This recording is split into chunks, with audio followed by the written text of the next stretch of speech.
you look wonderful. You look terribly elegant and beautiful and effortlessly chic.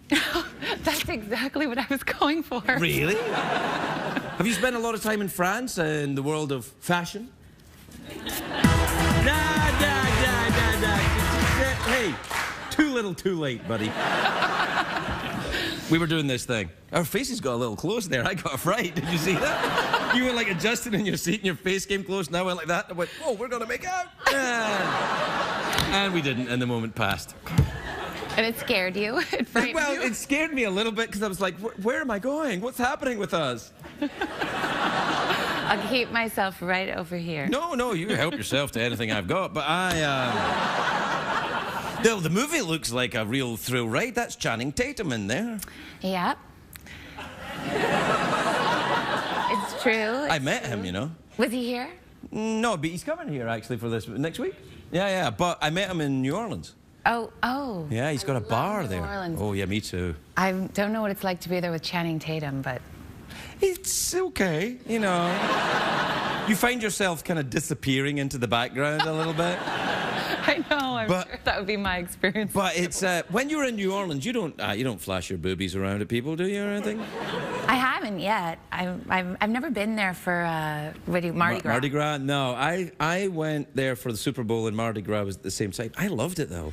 I went for Jazz Fest. Oh. I mean, Peter, my husband, was making a movie there. Right. So I was just hanging out, and the whole time was Jazz Fest, and it was amazing. It's really an amazing place. I got 2 tattoos when I was there. I was only there for a week. Did you really? Do you have any tattoos? Yeah, I have 5.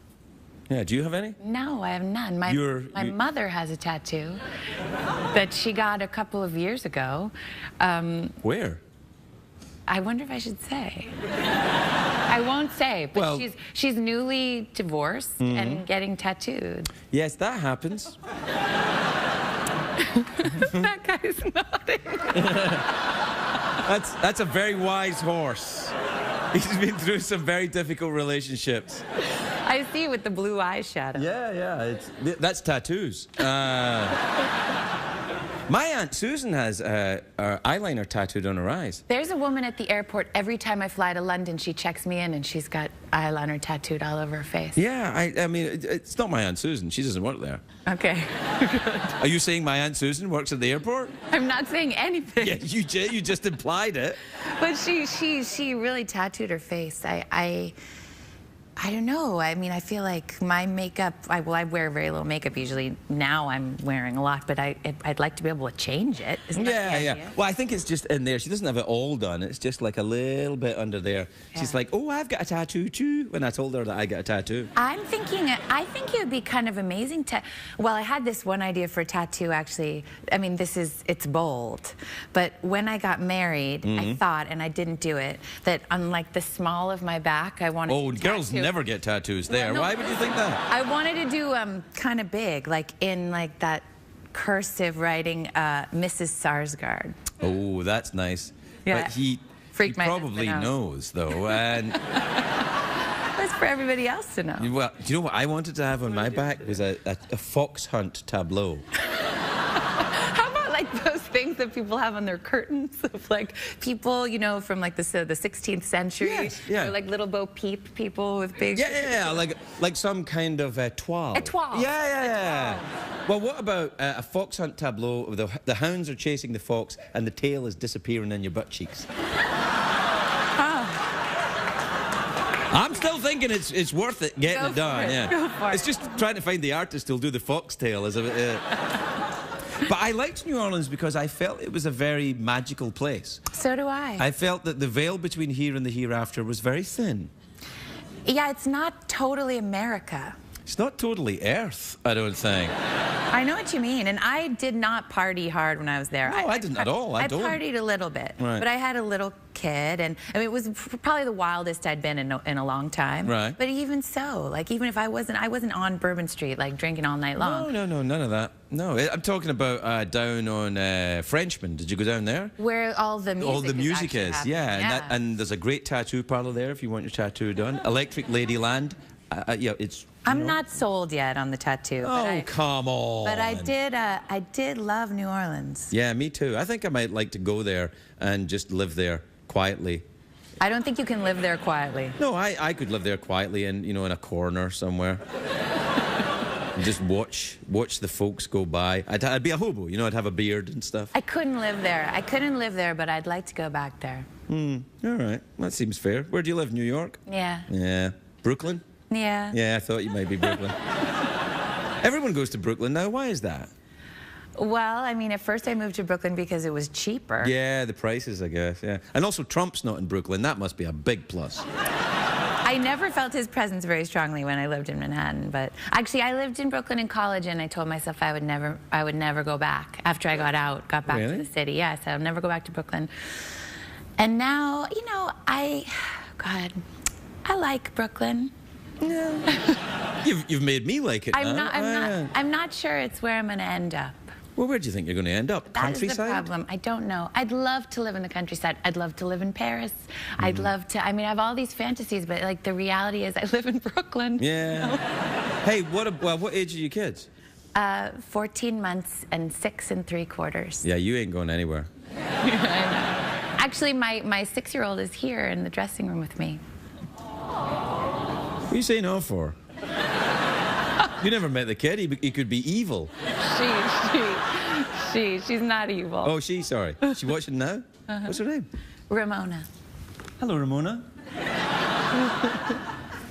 I'm just talking to your mom. We'll be a few more minutes, and then you can get out of here. That's exactly what it's like for her. I mean, that's the truth. She came with me. She'd never come with me before to one of these before, and I think that is what she's thinking. Yeah, we'll just chat for a bit. That, and then, well, that's what it is. She's not wrong.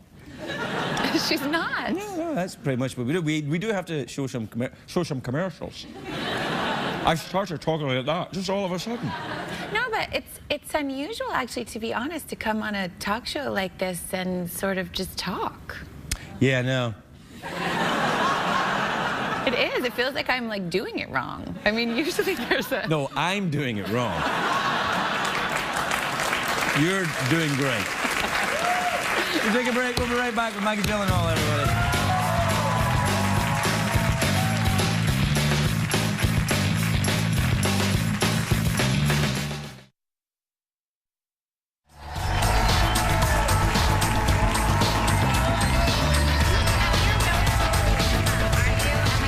Yes, I am, actually. Yeah. Right. Welcome back, everybody. I was just talking to Maggie about Emma Thompson, whose name came up. Why did that come up? She told me she loved you. That she thought you were great, and I really trust her. I don't know if I would trust her, Maggie. I'm just trying to add an air of intrigue. I would trust her. No, now it seems more like a talk show again. Yeah, really? I trust her. I do. Oh no, here's how I'll make it a talk show. You ready? Okay. So I heard you just bought a house. It's funny you should say that. Did you really just buy a house? No, Oh, great. That's good. That's what they always... I heard you just bought a house, and then they always... What's the other thing they say? You guys, when on the set, do you all play pranks on each other? Yeah. Yeah, they do say that. Yeah. It's like... I hated that when I was an actor, and they would say, could you play pranks on each other? I go, no, it's my job. You don't go into your job and go, woohoo, whoopee cushion under the boss's seat. No, it's funny because it always makes me feel like I'm really boring at work. You're not.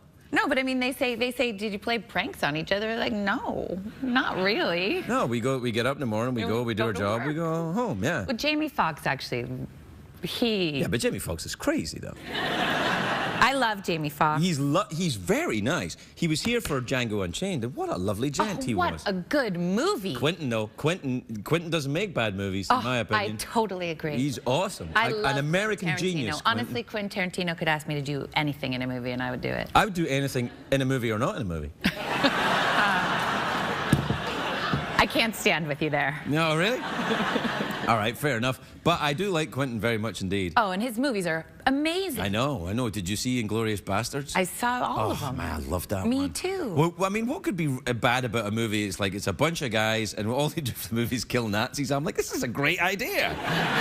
My friend told me it was Jewish porn. Yeah, well, a little bit, yeah. Yeah, I know what you mean. I loved it, though. He's so good. And when he's here, he's so open and generous. Well, you know what, actually, I think about him is, you know, when you're younger and maybe you kind of like like the things your parents like, or like the things your, you know, your friends like, or however it goes. I remember seeing Reservoir Dogs, and that was like one of the first movies I saw that I liked because I liked it. You know, it was my taste. It's a pretty rough movie, though. Yeah.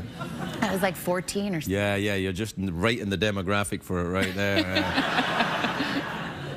It's funny because my oldest boy is 12, and he's just on the edge of starting to discover those types of movies, and I'm kind of like, wonder how that's going to go. Probably all right, I hope. Yeah. I don't know. 12 is young.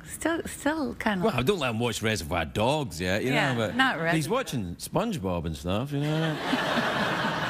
So you've got a very young one, right? Have you done, is it Teletubbies or Yo Gabba Gabba? She watches some of the stuff her sister watches. With her sister, though, she's gotten like 3/4 of the way through a lot of movies that sort of get too dark at the end. All right, yeah. Like West Side Story. And Platoon. Yeah, there are sections of Reservoir Dogs that are good for her. Oh yeah, just little bits. Yeah, the bit when they're in the diner. Yeah. That's Pulp Fiction. Yeah. Well, I could talk to you all night, but that doesn't work for TV. It sort of seemed like it would with you, you know? Yeah, it would, but, you know, CBS were like, oh, we got to sell stuff. What should we sell? I don't know. What are you selling tonight? What are you selling tonight, Skippy? What are you selling? Yeah. Boner pills? Yeah. Probably. They told me, actually, because they did ask me, to think of some stories and stuff to talk about with you, and then they told me that you would tear up your card and wouldn't talk to me about any of them. But one of them was about this house that I did rent, and I got it from Airbnb, and they said you can't say Airbnb on TV. So I thought, well, I'm going to come on and say it. Uh-oh. Well, now you're screwed. You'll be fired from show business. Oh, you know what else I really like to say? Can I do this, actually? Yeah. I like to say free Pussy Riot. No? We got a yes. Oh, yeah, we got a yes. Free Pussy Riot. Maggie Gyllenhaal.